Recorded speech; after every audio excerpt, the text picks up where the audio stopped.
بسم اللہ الرحمن الرحیم، میں ہوں محمد ضیاء الحق اور آپ دیکھ رہے ہیں ایف ایس میڈیا نیٹ ورک۔ خبر شامل کرتے ہیں جیلم ویلی کے علاقے سے، جہاں جبڑا تاکونا کھیتر ایریگیشن نہر میگا اسکینڈل بے نقاب ہو گیا۔ گہل جبڑا تاکونا کھیتر کے عوام کی جانب سے گرینڈ جرگہ کا انعقاد کیا گیا، جس میں اس میگا اسکینڈل کے بے نقاب ہونے کے بعد مستقبل کا لائحہ عمل طے کیا گیا۔ تفصیلات کے مطابق سابق دور حکومت میں گہل جبڑا تاکونا کھیتر ایریگیشن نہر کی تعمیر کے لیے حکومت کی جانب سے 1 کروڑ روپے کی خطی رقم منظور کرتے ہوئے منصوبے پر کام کے لیے ورک آرڈر جاری کیا گیا۔ جس فرم کو یہ ٹھیکہ الاٹ کیا گیا اسے حکومتی سرپرستی حاصل تھی، جس کا فائدہ اٹھاتے ہوئے متعلقہ فرم نے کام کھڈے لائن لگا دیا اور بھاری رقم خود ہڑپ کر لی، جس کے باعث یہ منصوبہ جوں کا توں پڑا رہا اور عوام پانی کی بوند بوند کو ترس گئے، جبکہ ہزاروں کنال اراضی بھی بنجر بنا دی گئی۔ اہلیہ نے درہ بٹنگی،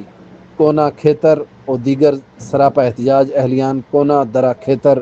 بالا بانڈی بٹنگی کے عمائدین ممبر فرید مغل، مرزا فرہاد نذیر، مدثر بشیر کھوکھر، لیاقت جنجوعہ، ملک فاروق زمان خلجی، عارف خلجی، افتخار چغتائی، لال خان دیگر کا گہل جبڑا کے مقام پر ہنگامی گرینڈ جرگے کے شرکاء سے خطاب کرتے ہوئے اس بات کا فیصلہ کیا گیا کہ اب اس منصوبے پر عوام علاقہ حکومت کی جانب دیکھنے کی بجائے اپنی مدد آپ کے تحت اگلے چند روز میں نہر کا کام شروع کریں گے، اور ساتھ ہی اس بات کا فیصلہ کیا گیا کہ سابقہ حکومت میں اس نہر کے کروڑوں ہڑپ کرنے والوں اور ان کے سہولت کاروں کے خلاف کارروائی کے لیے وزیر اعظم آزاد کشمیر تعمیرات عامہ سمیت چیئرمین احتساب بیورو سے فوری کارروائی کرنے کا مطالبہ کیا جائے گا۔ سبسکرائب کیجیے ایف ایس میڈیا نیٹ ورک اور دیکھتے رہیے تازہ ترین تبصرے اور خبر۔